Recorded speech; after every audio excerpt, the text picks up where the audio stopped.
Hello, everybody, and welcome to The Caribbean Immigrant. I am Kamala Aaron, the host of this podcast, which tells the truth, the sweet, the spicy, and uncomfortable about leaving crystal waters for concrete jungles.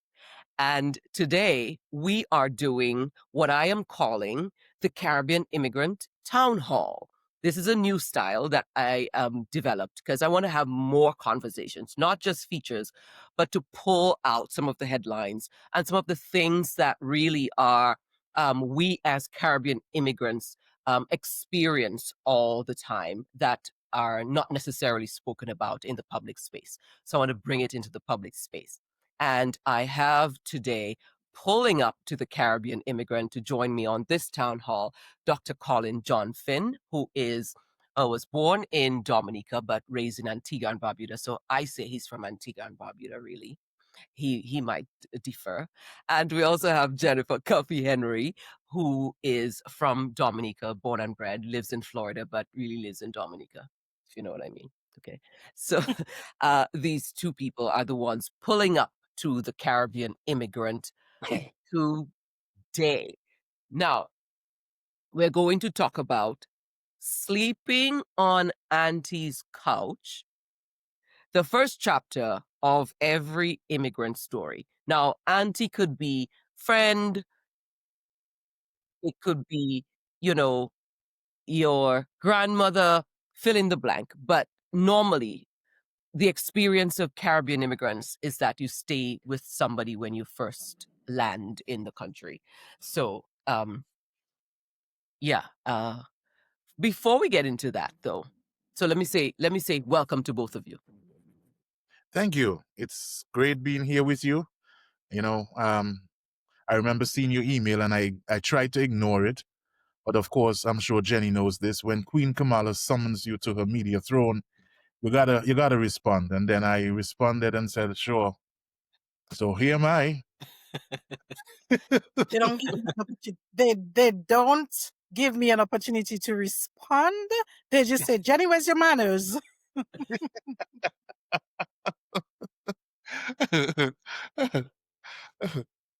Oh my God. Both of you are people that I know very well. Jen is my best friend. Colin has been a colleague and friend for a very long time. And we have stayed in touch. And I want to hear, and I want the audience to hear perspectives of people who are authentic and have had that experience themselves and can tell people about those experiences, and they can learn what the successes are and what the not just the successes but some of the pitfalls as well. So before we go into that, always I want to start with a question that is very authentically rooted in Caribbean. Okay, this is the Caribbean immigrant after all. So I'm gonna have both of you answer this. I'll start with Jen. What do you wish people knew about your island? I wish they knew that Dominica is Dominica and not the Dominican Republic. That is, the first thing I wish people knew, that Dominica was its own place, just Dominica, right? Colin, what do you wish people knew about Antigua and Barbuda? That we probably exist. Like sometimes I'll be telling people and they're like, huh? Where is that? Is that part of Jamaica or something? Yes, No. especially when they say, is it part of another whole entire country? I'm like, what are you talking about? Or they say No. Antigua. Oh, or the worst part, which I sometimes I get offended and angry when they say, "Is that in Africa?" No.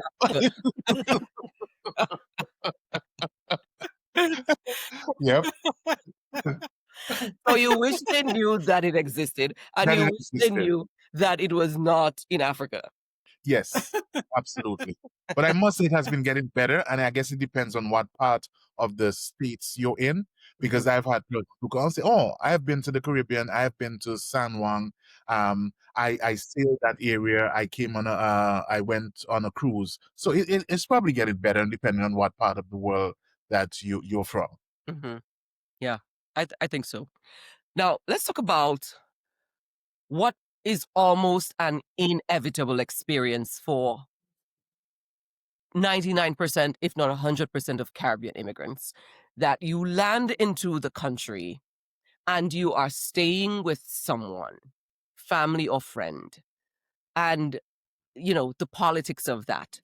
And this topic, I want to really approach it, you know, carefully because on the one hand, I know that there are horror stories, and on the other hand, it's such an amazing lift up that someone contributes to your journey, and so there are two ends, completely extreme ends to the spectrum, and then of course there's some in the middle as well. But again, it's a topic that we just don't bring into the public space. So let me start with Colin. What's your immigrant journey as far as living with people when you first got here? I think for me, my own is slightly different. I came straight from Antigua, the Caribbean, and I was more or less housed in student housing. Mm. And that for me was a little bit uncomfortable because where I had my own room, I had to be subjected to a small apartment, room really, with me and a roommate. And you had to learn to live with somebody at my old ripe age, learn to live with somebody, learn to adapt to their style. When you go to bed, there's a chance that the lights will come on. You will hear them leaving or coming in. And fortunately for me, that first year, that roommate was not that bad. It was that my challenge was with the suite mates Mm. that we had, where we had to share the bathroom. And if you know Caribbean people and how we were brought up, you got to keep the bathroom clean, Agreed. especially when you're male, and sometimes you don't aim right. If you get where I'm coming from, Yes, I yes. mean, if you make a mess, just clean it up. So for me, that was my challenge, and learning to adapt to the American culture, learning to adapt to the way that they dress, go to class. Like, this is how y'all go into class? And I mean, I would turn up my nose and I was like, ooh, come on, have some class, have some dignity. Of course, I was at a different age, You but would, for me, it right. was And just, a different station also, Colin, because you were coming from being a professional yes. to going back to school. Coming to class any old time and then wondered sometimes why the teacher would favor you, but you come to class and you don't communicate nothing. So for me, it's learning to adapt to that culture and learning to realize that some persons have not reached that level of maturity. They were not trained properly, and trying to meet the middle ground of having these somewhat difficult conversations with friends and family and setting clear expectations. Yes. How about you, Jen? What's your Um, immigrant I story think landing here first? so. Part of it, my mom lived in Virginia. So when I left Dominica, I was going to Virginia, which was where my mom lived. Um, I stopped in Florida because Sylvester was in Florida at the time. His Who's your family was husband there, now? and my husband now. Mhm. We were not married, so but we were going to Virginia. And one of the interesting things is um we stayed at his sister's house, and even if we lived in Dominica together, the fact that we were not married, we couldn't share the bedroom, Stop it. so we had to sleep. At No, his we sister's had. house. I don't know if I ever told you that. You don't know You that, never but told we me had to that. right. So we had to sleep separately, and out Wait, of wait, wait, respect wait, wait. for Wait, wait, wait. Wait, wait, pause.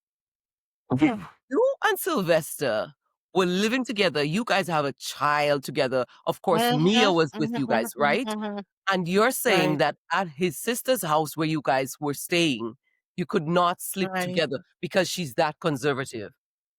Right, right, right. And Wow. gee, you respect people's Yes, yes. home rules and what have you, and that is the way it was. So we conformed. I mean, so some of us I think slept on the couch and I slept in the bedroom, and we went to Virginia, and so it was Where you three could of sleep in the us. same room, right? We could sleep in the same room. So it was Sylvester, Mia, and Renee, Sylvester's daughter. And I mean we had to share and make do. So we had a mattress on the floor, and we had the bed, and we did what we had to do. Yeah. Yeah. And that But that because is the life of Caribbean immigrants transitioning from one world to another. I had a similar experience myself, coming into the United States, living with a friend, and it was a completely different world.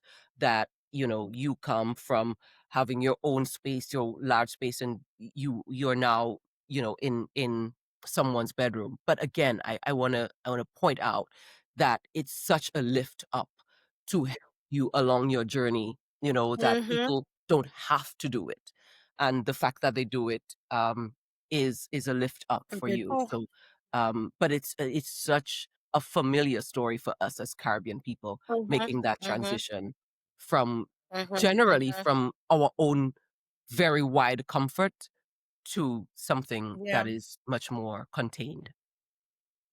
Yeah. And I also think as well, because so for instance, in my case, I had already traveled before. So um but I know for other people coming from Dominica, because when your relatives are in the United States, they send you barrels, they send you things. So you assume everything is fine and dandy. And when you get that call to go to Barbados, get your green card, your visa, and then you come up to the United States and you realize like, wait a minute, in the cold, um, all that clothes on me, um, taking the train, I mean, it's a culture shock. It's hard. And I know for some people they kind of like ask themselves, I mean, like, why do I have to go through all of that? And some people decide to stay, and some people decide, you know what? I'll go in the Caribbean, wherever I come from. I'll do my guay instead. But it's hard, and I think people get spoiled with those barrels for real. So, uh, you wanted to say something, Colin? Um, the part which you said they rather guaye. I haven't heard that word in a long time. They rather guaye back home, and that is true because it's the mental stress, the emotional stress. Even if you Yeah. have the support of friends and family, it is still hard because I'm sure we will get into this later. But looking at something, I was some report back in 2023. It says that 22% of migrants from 71,951 they surveyed, also 22% voluntarily decided to go back home. Mm, So it shows that it's challenging. It's challenging. It's not easy. it is. It's not easy. It's not easy. And again, I think what we can help to do with these conversations is for all of us to have an idea of what each Yeah. other is Yes. going through and Right. be much more empathetic. Hmm. That it's not what you think. It may Yes. not be what you think at all. Right. Um, you know. So let's talk about the actual landing. Okay. Oh, I did some research on that, and I found out that there's some politics in who is going to pick up the person who is coming to live with you now. Who's going to do that? Who picked you up at the airport, Colin? For me, actually, that was a whole drama because, as I said, Of course it is. I came to college, um, and our flight, I think, got delayed. So it was me and another classmate, and we had to spend the night in one hotel. And then the next morning, I think we actually had to take a taxi. And of course, that was a pretty penny. Mm-hmm. And then when we got to the campus, they didn't know where we were supposed to go. So we were just driving around, and it's not that big of a campus. We were just driving around. They didn't know where we were supposed to go. And I remember the very first time I visited my family in Nashville, my dad picked me up. And most likely, I guess that wasn't an option because I basically knew no one else. Yes. You can't send nobody else to pick me up, but who knows me? Of course, I have never met. I had never met some of my other brothers and sisters. I had seen them like once. So I think in some cases it's obvious who is going to pick up who. Right. Jen, Yeah. who In picked you in up? in my case, in my case, it wasn't so bad because Sylvester was in the States a couple months before me. Mm. He was able to come to the airport to pick us up. And I think when we got to Virginia, I think my mom came to pick us up. But I will tell you though, when I went to England, it was a different story Mm-hmm. because I landed, I think, in Heathrow, and I was going to Oxford where my grandmother lived, and she hired a friend of hers, so she and a friend came to pick me up. So the ride going back to Oxford was who to talk to, who not to talk to. You will know those Africans; they always have their jacket on them. Don't bring them at my home. I mean, it was griping. I mean, like grievances from Heathrow to Oxford. I mean, yes, I just had to mention that. But wait, and what's the distance? Because again, I think that's one of the reasons why people may not understand the politics of it. Because this is not, from Canefield to Roseau. Okay, this is Yeah, not St. John's to, I don't know, you going to right. um Colin, help me out here. Well, you're just going from, let's say, the furthest distance will probably be Old Road. Old Road. Okay. Right. It's not that. Yes. Yes. Some of Yeah, the drives are like hours long. Right. three hours, sometimes like 3 hours long. My Oxford Heathrow drive was a very long drive. And I think especially for us coming from, let's say you come from Dominica, I mean like you can go from Roseau to Lapland now in less than an hour. So when Easy. you're going places and the drive is like 2 hours, 3 hours, 4 hours, you're just sitting there asking yourself like, so the road not stopping at all then. And it's a rude awakening. It's a culture shock. It's a rude awakening for many people. And I think like now you have other choices. So people can use Uber, they can Mhm, use a taxi. Sometimes more of the relatives drive. There mhm. was a time where only a few people in Seoul drove. So Yes. it made it, I mean, like more difficult in terms of who was doing the picking up. So the uncle who probably would pick up somebody doesn't necessarily live where the person It's is going. supposed to live when they arrive in the United States. So that's its own politics. Yeah. Yeah, yeah. I interestingly enough, um I landed in JFK in New York. My husband, my 8-month-old son, and myself landed in at JFK in New York, and we were going to live in Connecticut. So my friend picked me up from Connecticut at JFK. So and that's about a 2-hour ride by car. Hmm. So again, gratitude, especially now that you know the distance and what it takes to sacrifice for your schedule and all of those things, in Hmm. living in the United States. It's just something else. But of course, moving to the US when you're just coming from the Caribbean with no knowledge, it's like, why can't they come and pick me up? You Exactly. know, we can Hmm. just go 10 minutes off from the job and say, oh, I'm coming back. And you run, go pick up somebody. But you can't do that here on your job. And then the traffic is a whole other issue. And then if you are like me, and I'm sure y'all are like me, if I land at 10:15, you better be outside waiting for me. You here and not like that. You got to keep it moving. You got to keep it moving. And in my mind, hello, I am here. And I would get angry with my family. I said, I'm landing. I have landed. I am walking to, I'm waiting on my luggage. And I've got to stand there waiting on you. I'm like, that will get me mad. So I think coming from the Caribbean, you got to learn that it may take some time for the Yeah. person to get back to you. And now that you have to do it, you realize you got to circle around. If Mhm. that, Because you cannot Yeah. stop at the airport for 2 minutes. The people will yeah, get you out yeah, of there. yes. But compare that And now. But compare that now back to the Caribbean, where as a media person, I was known at the time. I had Yes, an yes. airport pass. I could just say, "Hey, I'm here." I show them my pass and say, okay, hold on, you can wait here for a few minutes. But in the US, you can't do that. You have to abide by the rules. yeah. And my mentality with that also is so different. Like now, once I land, I don't care. Just come and get me when you're ready to come and get me. I don't fuss about it anymore. Me, once Yes. I land, I'm so It's true. hopeful She's like that that. I will wait. Come and get me whenever you're ready. I mean, Yeah. like, I'm in AC. I'm fine. Yeah. Mhm. Yes, she's not fussy for picking up. Like she's like, I'm Uh-uh. at the airport. When you're ready, I'm here. You're Yeah. going nowhere. Yes.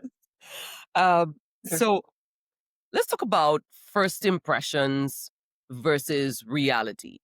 Um, your idea of what America was, and you're coming here for the first time as a fresh immigrant, Jen. You and then you were hit with the reality. Talk about the I juxtaposition for so that. I'll tell you what. I think it's a little bit for me. It's a little bit different because I Hmm. had lived out of Dominica Yes. already, so Yes. I had that experience. And I came to the United States off and on vacation, Okay. so Got it. I had an inkling as to what I was Ooh. coming into. I had Mhm, experienced the different seasons, so it wasn't. I'm not gonna complain too much. I mean, like for us, I think the main thing was getting jobs. mhm, Because if you come with a certain amount of money, you can only live on that certain amount of money for a certain period of time. So the mhm, big thing was getting job. There wasn't too much of a culture shock. I mean, like there were things like you were like, but really it wasn't in that sense. It wasn't too bad. mhm. What's your POV, Colin?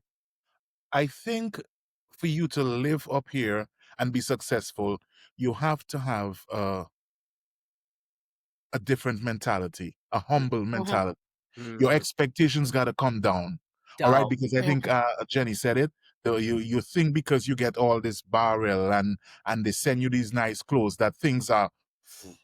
But just like Jenny, I had visited several times, and I know sometimes the Americans are just struggling, not because you see them on the beach and they're renting a car.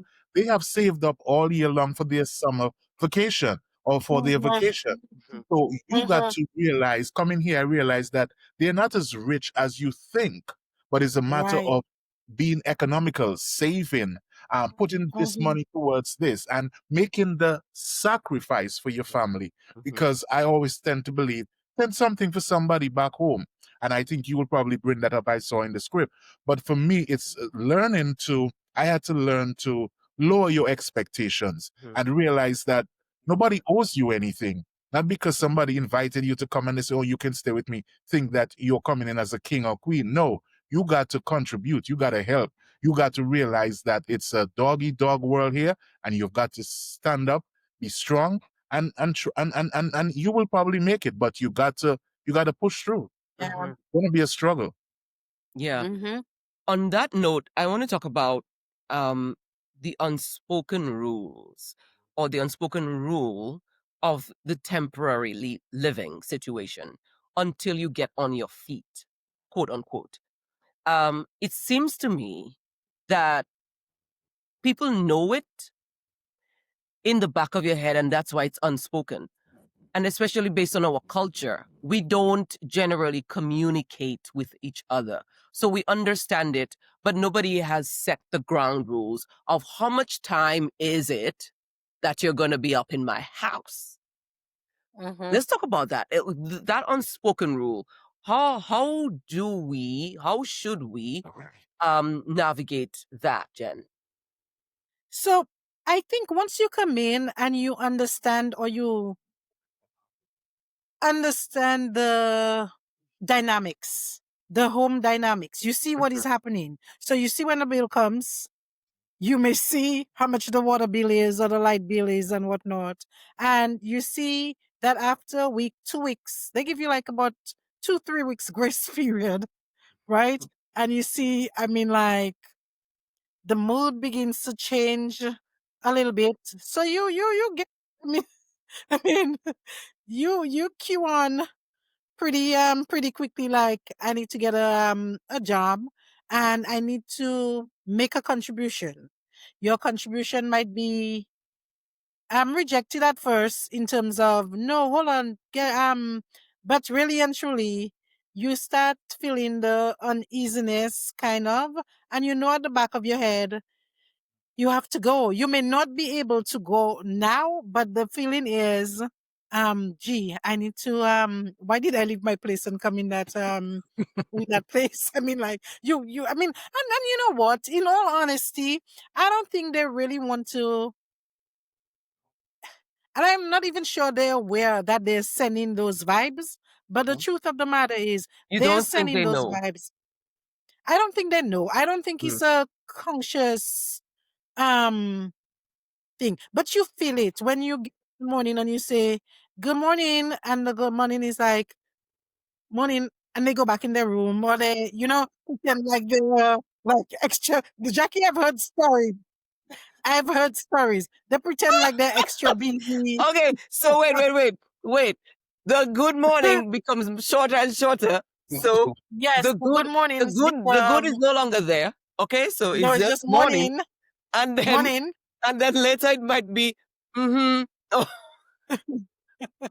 The coffee finish faster. I mean, like the gulps go down faster and what have you. So you, the one just coming in, you pick up. mm-hmm. I mean, like you get your cue that, I mean, like, I have to start. I really have to start contributing, and you pay a bill, pay electric bill. I just tell anybody who's coming to United States right now, even if Mm-hmm. it's your sister, your mother, your auntie, whoever who sent for you, your friend, whatever, once you're able to contribute, pay a bill. Don't even let them ask you to pay the bill. Look, put it on the table. That is the money for the water bill or the electric bill. And when they at first turn it down, should you insist that they take it? Insist. Insist, because the thing about it is that I think for us coming from Dominica, a lot of people, if you're coming from rural Dominica, so to speak, you don't really pay rent. Mm-hmm. Do you know what I mean? But people up here have rent or a mortgage to pay. I mean, Mm-hmm. like, I am so conscious of just the water thing. When I go to Dominica, I go with my kids. So Mm-hmm. my shower, no kidding, is 2 minutes. I get out of the Yes. water fast because I have to think of my kids have to shower also. Mm-hmm. And so I think, I don't know. I just think it's a lot of pressure on people, but both the person receiving and the Mm-hmm. person coming in. I just think it's a lot of pressure because a lot of times people leave their homes in Dominica and they come up here sometimes not realizing that, wait a minute, when you come on vacation, it's completely different than when you come to actually stay. That's a Yes. different, so your treatment is going to be different also. Staying and coming on vacation for 2 weeks, 3 weeks, because at the back of my head, I know you have to go back. You're You're going not home. staying. When, no, for real. For real, because I know you have to go back after 3 weeks. You have to go back, but when you stay in, it puts a different um, it's a different dynamics. It's What can I different. say? So Colin, do you think that we should actually have a conversation about what is going to be the timeline for you going out on your own? Ye Absolutely. There Yeah. needs to be Mhm. clear communication um, as to what will happen.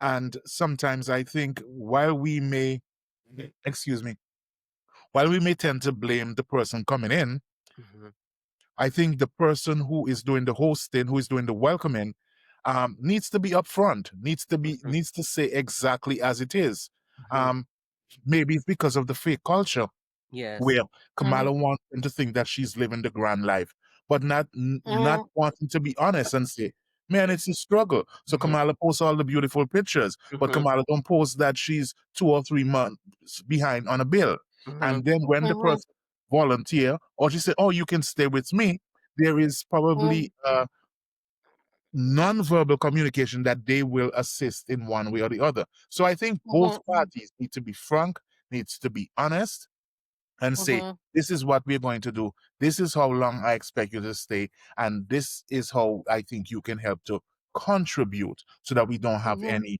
surprises. There will probably be surprises, but no Mhm. major surprise that ends up in disagreement or friends and family that just causes more havoc, more mental stress between Mhm. or among family members and friends. That's how I think you can move forward. So one of the ways that you're saying, all of the horror stories that I'm sure all of us know, living with with a family or friend, um, is through communication, setting the Yes, ground Mhm. rules from the beginning of yes. what the expectations are, what the Mhm, rules are, mhm. for living here. What are the Yes, terms? What are the terms? yes. Where do we go from here? Yeah. That's right.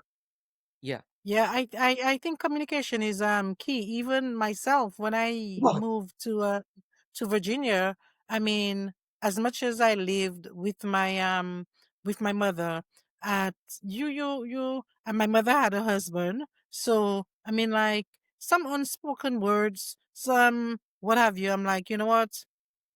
I'm in my own place, and it's at not what because point? she said. Uh-huh.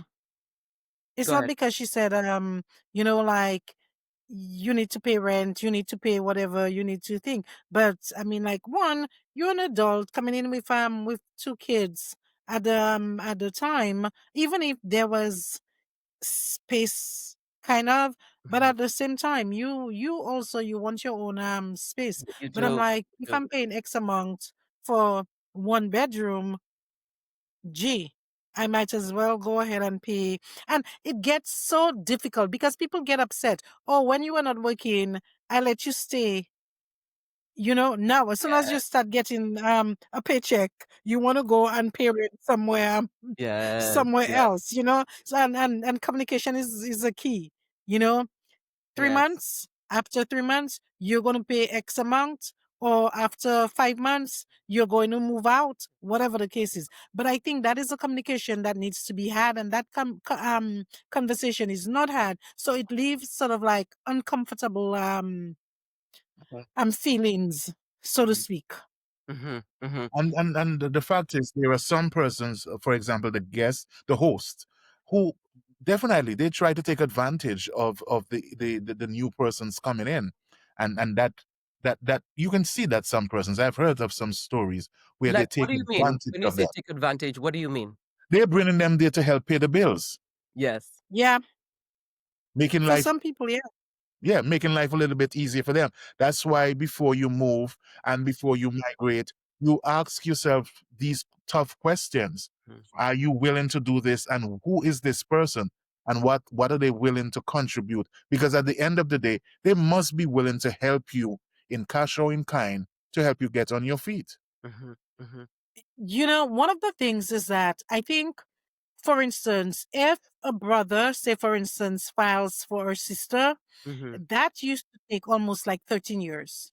Right. In those 13 years, the sister probably had like 4 kids, Mhm. all of them under 21. So Mhm. they were able to migrate with that sister also. So bringing four of them plus 5 people in the household. I don't think the brother particularly bargained for all of that when he did the initial filing, Ye right? He just said, "I'm filing for my sister yes, and my sister." But when the papers come through, is four people all together. So yes, that is a whole.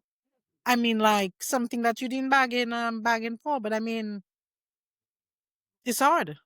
yes, and I think what people may not know, excuse me, is that part of the filing, your dependents, if you have a dependent, your dependent also is part of the package, so to speak. Mm-hmm. If you have a child, if you have a husband, they also are part um, of the filing process. Because again, the law here is the unification of family, which is something I think people miss. So it's part of keeping families together. That's the law under which, all of us are being people are filing for you, your uncle, your husband, your girlfriend, your whatever, your mother, sister. It's under that law of the United States, which is the unification of families. So Mm-hmm. the entire premise is to make sure that families stay together. So that's why, in part, and again, I'm not a lawyer, but in part, um, that you end up with your dependents also coming along when you go Mm-hmm. through the filing process.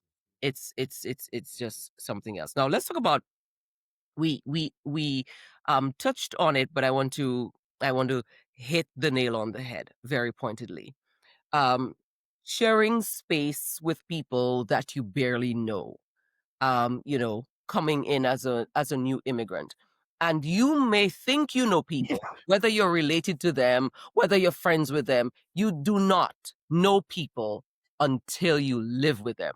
That saying rings very true. It's very true. It's a different thing when you live with people. So let's talk about sharing space with people that you only know on a WhatsApp message. Colin. Oh, honestly, I never had that experience, fortunately. As I said, I moved into college apartment. From time to time, I would visit my family in Nashville. But at that time, even when I visited them before I moved for college, they had just given me that one of the rooms. And my sister was telling me just a couple months ago, it's strange that so many people have been in that room, and today that room is known as Colin's room.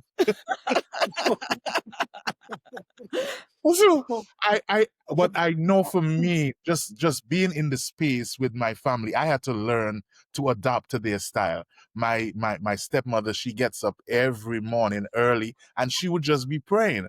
And I'm like, I don't mind the prayer, but oh my goodness. But again, for me, my mentality was adopt. There's Mhm, not that don't really bother me. I've learned to deal with that. mhm. Having to learn to live in with a roommate that they would flicker the lights, or it was not necessarily my roommate, but it was my suite mates. No matter what time of the day it was, whenever they came into the room, they would turn on their music. And if I can recall, they were Jamaicans.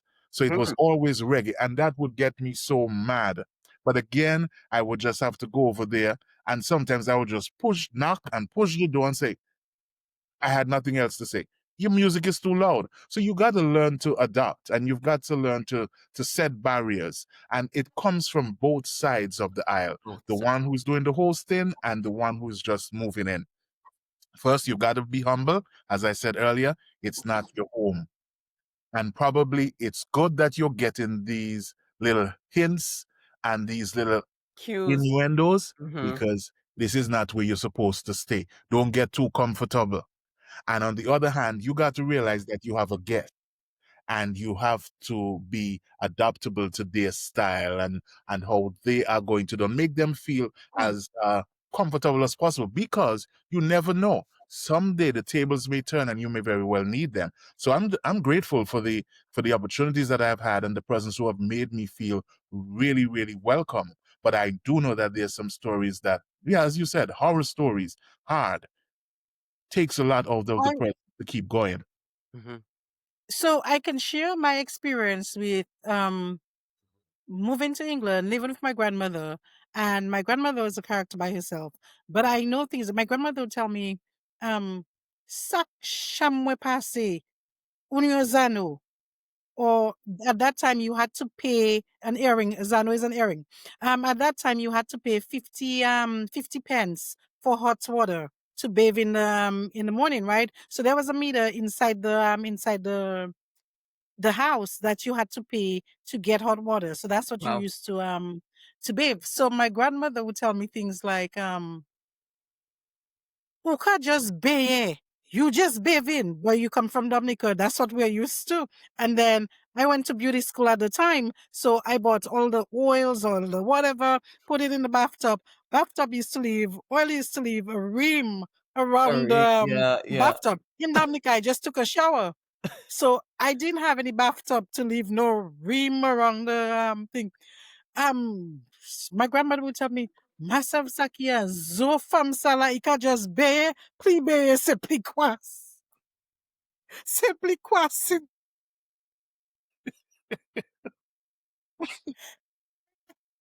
And I don't think she realized it's all the oils and what have you. But I was young at the time. So the best thing I could have done was to just clean that Mhm. the tub. And I Yes. didn't do that. That irritated her. I mean, like, even the telephone. When I went up to England, that was my only comfort. Jackie, Mhm. that started a long time ago, you know. Yes. My telephone was my comfort. So I used to Yeah. call my friends in Dominica. And You were she calling knew people from that is England. excuse me? You were calling people from England? Yeah, in Dominica. I'd call people in Dominica. But so my grand knew so her leverage, what she did, and that time it was the what you call it, like the analog telephones. Yes. My grandmother used to pull that thing off the wall. She just used to the and she took that telephone and put it in her bag Put it in a and bag. literally go to work.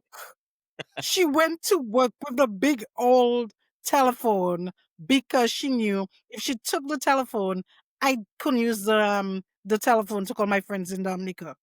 So I mean, like, uncomfortable, but she would be okay after a couple of days. She can't go to work with the telephone for 5 days. Do you know what I mean? So after a while, she placed the telephone where it rightfully belonged. But I know it can get very uncomfortable for people, especially when you come from Dominica and you're used to doing things a certain way. My mom, I mean, like, the magnets has to stay on the fridge just the way it is. So if your elbow shift the magnet as you're passing, should shift the el- the thing. You come Magnet in with back. kids, the kids touch. They touch the railings, they touch what have you. And um why you have to touch the railing as you're passing? I mean, like, you would hear comments like that. And they're kids. They have to go down the stairs. You know, those places, those song houses, you have upstairs and downstairs, Mhm. and it's carpet on there, you know what I mean? It can get uncomfortable. And like we said, communication is key. I think also people need to talk to their children also. When you come Mhm. up to the States with your kids, once the kids at a point where based on the age, Mhm. let them know that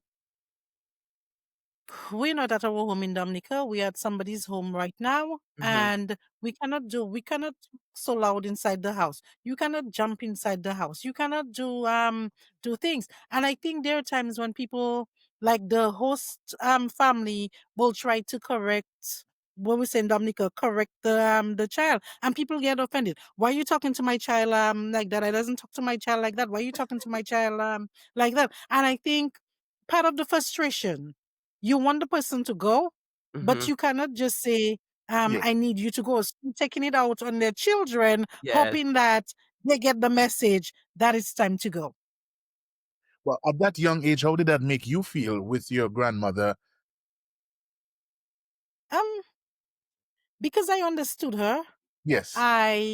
I I took it in I took it in stride, and I know the bill had to come for the telephone bill had to come too. Jack will talk about that part of it outside of the show, but the telephone bill would come also. And I remember she would freak out if she saw the entire bill. At that time, the calling Dominica was expensive. So the bill used to come in That's why I'm so stunned that the because audacity of you to call so Dominica here's the from thing. England at that time.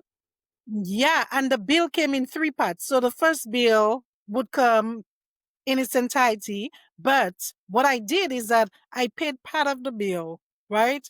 Mm. And the second bill would come. My grand would say, "But I didn't see the first bill. How come the second bill come?" But what she don't know is that I paid some of that bill. I paid some of that bill already because she saw the entire month. She would freak out. You Oh, know, I I see. mean, yeah, that's another story. But anyway. Yes. Now, for me, we came to the United States with an 8-month-old and a dog. Okay? An Hmm. 8-month-old and a dog. So, Who does thinking that about it, with a dog? with a dog. My dog was coming Hmm. to America. Okay? My dog is coming to America. I'm sorry. Teddy came to Teddy America too. Teddy was not staying in Dominica and I am going to the United States to live. That was not happening. So again, I have to say that I am grateful. And where we were, oh my God, Oluchi was loved. Oluchi was 8 months old, and Oluchi was genuinely loved.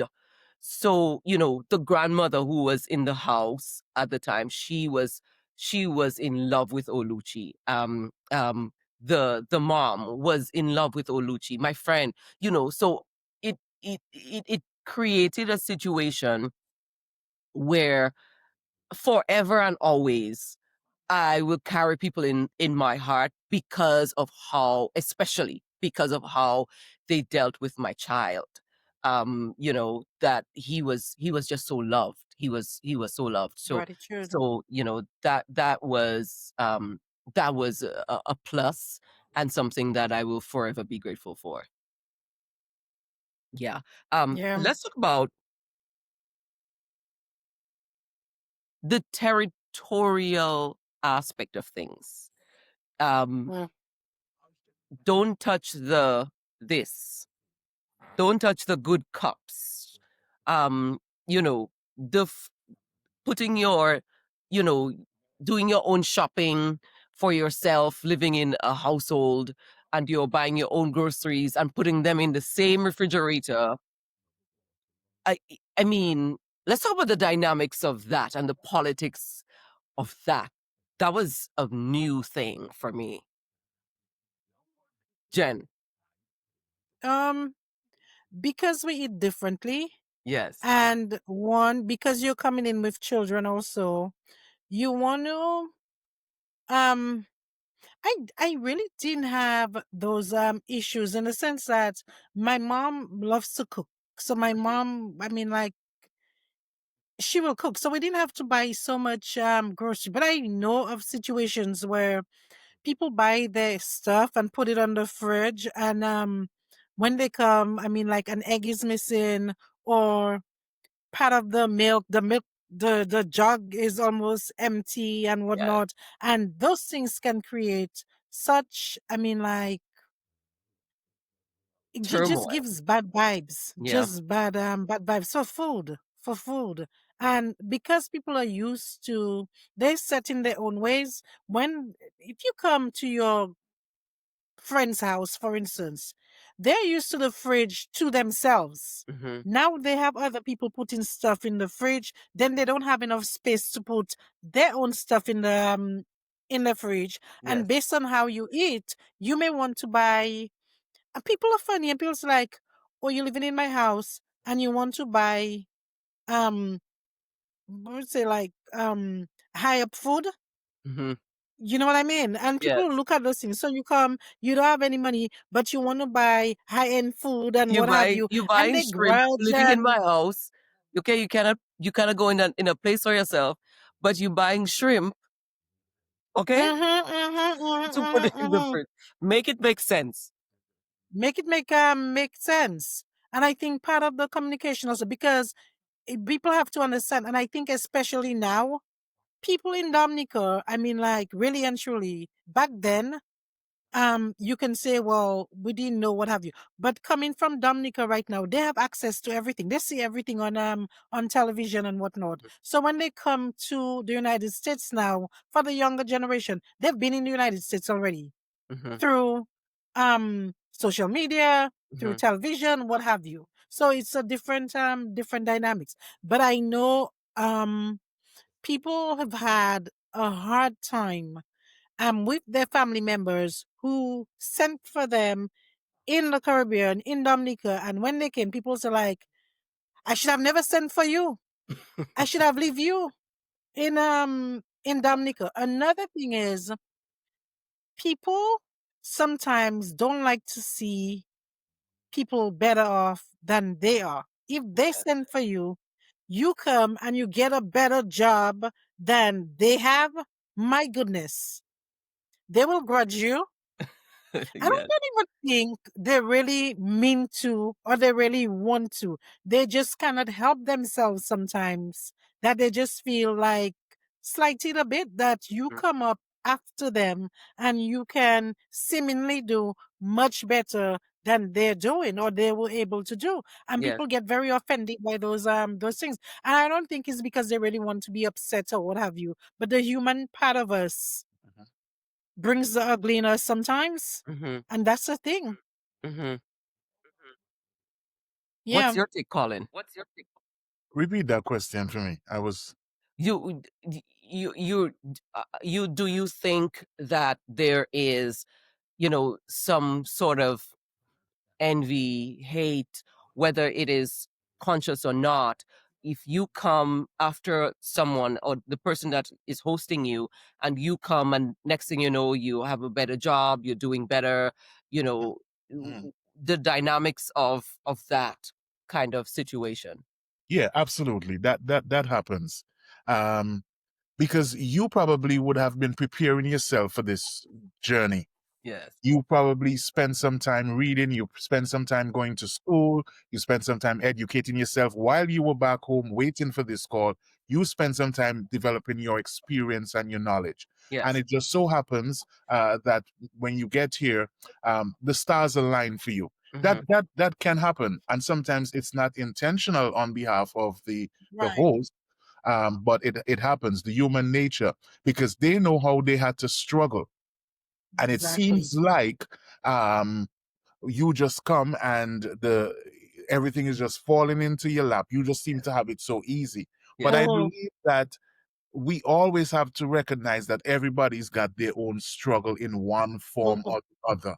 Correct. And that Mhm. person that you're hosting, that you're given that opportunity to get their leg up, they may have struggled in areas that you probably don't even know. It could be something Right. internal, something health wise. And this is just their form of the universe rewarding them for their faithfulness, or something they Mhm. made happen, or some good they did for somebody else in their life. And this blessing, so to speak, is just happening. It's just their reward. And you're envying them rather than uh, helping them and being happy for them. And I think it goes back to, our previous conversation that the world is evil. People are not genuinely happy for you anymore because they want to be Mhm. where you at, but they see the pretty smile and the pretty dress on Facebook, but don't know the story behind the Yes. story. Mhm. Yeah. Mhm. Okay, Mhm. nobody will know that the struggle that I had, and sometimes I tell the kids going to college is hard. It's hard. There was a time where I only had $20 to buy food and to buy gas. I couldn't go take Mhm. myself to no fancy restaurant. I Mhm. had to go buy food that I can cook, some rice, some chicken, macaroni, and put some gas in my car. But today they see you Mhm. and they're like, oh, you have it made, or it's easy, or you take a trip back home. Mhm. And a Yes. cousin of mine, we Mhm. speak about this all the time.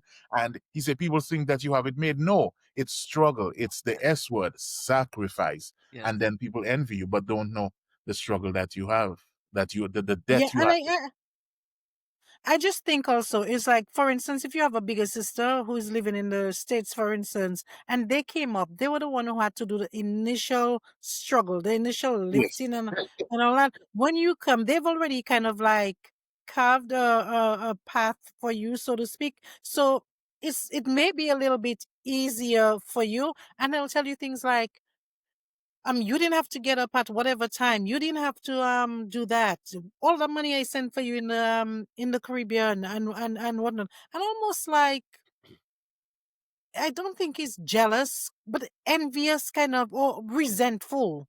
They're Mhm. kind of resentful and they get controlling.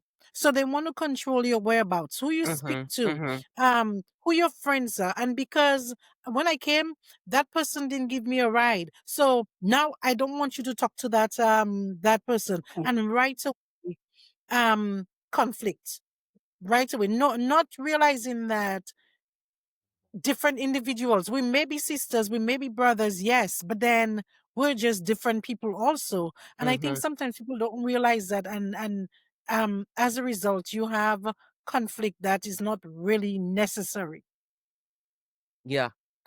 I also think too that one of the things that may not be considered is you coming in now with a different, because you're coming in fresh, you have a hunger to Mm-hmm. get on your feet, to get to a different place Hmm. than somebody who has been here, they're relaxed, they're maybe no longer in hustle mode, and you're in Mm-hmm. hustle mode because you just came back from being a serious professional back in your country, and now you are literally starting from ground zero, and you're like, oh, no, Mm-hmm. no, no, no, no, I Yes. need to get to where I'm going, and I need to get to Mm-hmm. where I'm going real fast. So Fast. you Yeah. try to, the things that you do may be different. So Mm-hmm. the position that you may end up in is different or better, quote unquote, because Yeah.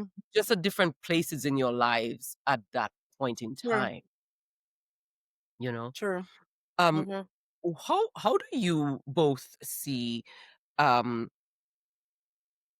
or for you, what is the biggest lesson learned from staying with someone, family, friends, or even your situation, Colin, even if it's not family, but living in the dynamics that you had on campus? What is the biggest lesson learned? I think it's respect each other's space and be grateful. Be grateful. And even if you weren't treated the way that you thought you should be treated, still pay it forward, still do something for Mm-hmm. them. I laugh all the time because when I was in college, I didn't have any money. It was hand to mouth and scarcely that. That's how the saying goes. Facts. Um, huh? Facts. Yeah. And Correct. my sisters would see me, and I don't have the best toenail, but I do think I have the best voice. And they would take me to the nail spa to get my toes done. So now that I am grown and working, every time I go to the nail to get a pedicure, I send them a picture and say, "Look at what you made happen to me. I am now addicted." Mm-hmm. Right? So Mm-hmm. I always remind them of how good they were to me, and by either paying it forward to them, sending them stuff or giving them stuff, just being kind and gentle to them. I recently took some time off and went to Branson, Missouri, and I happened to see some wine tasting, and I went and I bought this bottle of wine for my sister, and I said that's for her because she was so gracious to me. Now, did some of us may not have had that experience, but the fact that the person put you up, even though they gave you a bad face, didn't always say Mm-hmm. good morning or just you can still be grateful. Still be grateful because that gave you your start. So for me, it's just Mm-hmm. learning to be thankful for the persons who were there for Mm-hmm. me in whatever way. When I started Mm-hmm. college, my aunt, she sent me a care package, and I kept it for many, many years. It was a blanket, it was sheet. I loved it, and I took care of it for many, many years. And today, I still keep in contact with her, still letting her know how grateful that I am. And I think that's what we need. Even if you feel as if you weren't treated, just be grateful, Yeah. pay it back, pay it forward. Mhm. Yeah, for me, same here, just gratitude. And I am eternally grateful to my girlfriend, Jean, who did my affidavit of support. That's a Mhm. big thing. I mean, Mhm. like when you are Huge, huge. coming, whoever it is needs to be able to show on paper that they can provide for you. you know?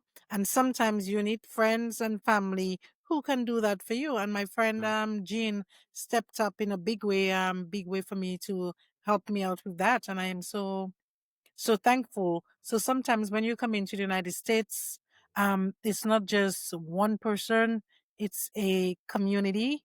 Mhm. Your sister, your brother, your aunt, they may not have everything they need to provide for you, even in just sending the money to go to Barbados to get all the medical tests done.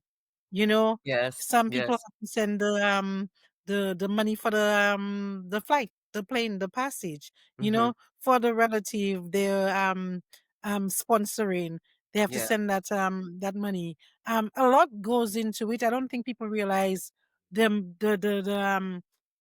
the effort that it Mhm. takes to get a relative up here sometimes. So just gratitude. And then some people, like, if you go and say, I have a friend coming up, I have a family, a sister, brother coming up, and my income is not enough to show that I can support that person when they arrive, and you go to a friend or somebody and ask them to do that for you, and was like, I don't want you to know how much money I'm making now. I don't want Right, you to see right, right. my tax information and Yes, whatnot. And yes. I don't want to do it for you. So the fact that you can get somebody to do that for somebody, I mean, like, that is a huge thing. And I just say, just gratitude, just be grateful and thankful that, I mean, like, you got the opportunity to come in the United States and stay with somebody, mother, father, friend, brother, whoever it is. It may not have been perfect, but at the end of the day, um, we survive. Yeah, We survive. yeah. I think Yeah. that's a great place to end. And I echo your sentiments. That one, I think people have to be communicating with each other, both the host as well as the person who is being hosted, that you respect people's space, you respect people's home, you respect their rules. You understand that you're in a different environment. The United States is not the Caribbean, so people's schedules are completely different, and the way they live Uh-huh. is completely different. So you have to adapt to that and respect that. And also find your way, learn the area, learn your surroundings, find your way. You know what I mean. When we first moved to Connecticut, we could tell my friend places that she had never been, because we were walking around, we were going to places, we wanted to know the place, so that you don't depend on the person fully, that they don't have to drop you somewhere, that they don't have to come and pick you up, and all of those kinds of things. So learn your surroundings so that you can get Uh-huh. independent as quickly as possible. Uh-huh. And also, again, the best thing is to be grateful that somebody had a hand in lifting you up in your journey, regardless of what the final outcome may look like. But that hand is something that I think is irreplaceable. So gratitude always. Thank you Gratitude. both so Thank you. much for You're contributing welcome. to the Caribbean Immigrant and to this town hall on, coming on to the your auntie's couch as your first landing. And I thank everybody, all of you, for watching. Thank you so much for pulling up to the Caribbean Immigrant. I'm Kamala Aaron. We'll see you next time.